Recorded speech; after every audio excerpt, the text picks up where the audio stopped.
உங்க நிறைய கடைகள் மால் பக்கத்திலே இருக்கா? அதுக்கு பின்னாடி என்ன சீக்ரெட்?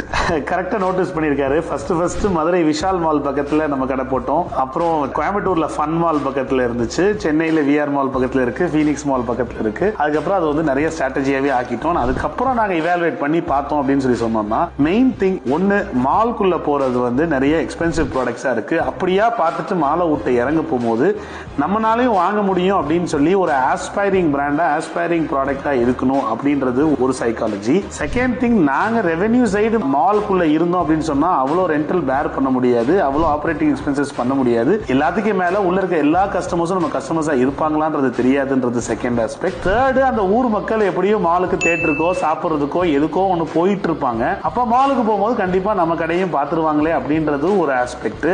நாலாவது, இந்த மால் பக்கத்தில் இருக்குன்னு சொன்னா அடுத்த செகண்ட் யாருக்குனாலுமே புரிஞ்சிடும் அப்படின்றது வந்து அது ஒரு ஆஸ்பெக்ட். ஸோ மைண்ட்ல ரெஜிஸ்டர் பண்ணணும் as a பிராண்டா அப்படின்னு பார்க்க போகும்போது இந்த மால் பக்கத்தில் இருக்க போகும்போது நம்ம வந்து ஈஸியா ரெஜிஸ்டர் ஆயிடுறோமே அப்படின்றது ஒரு ஸ்ட்ராட்டஜியாவே அமைஞ்சிருச்சு. அது சேலாவும் பிராண்டாவும் நம்மளுக்கு ரிட்டர்ன் கொடுக்குது. இது எங்களுக்கு ஒர்க் அவுட் ஆயிருக்கு, எங்க பிசினஸ் மாடலுக்கு ஒர்க் அவுட் ஆயிருக்கு. பட் இதே தான் உங்களுக்கு ஒர்க் அவுட் ஆகணுன்றது கிடையாது. பட் இந்த மாதிரி வேற பல ஸ்ட்ராட்டஜிஸ் நீங்க உட்காந்து யோசிச்சீங்கன்னா உங்க பிசினஸ்க்கு ஒர்க் அவுட் ஆகும்.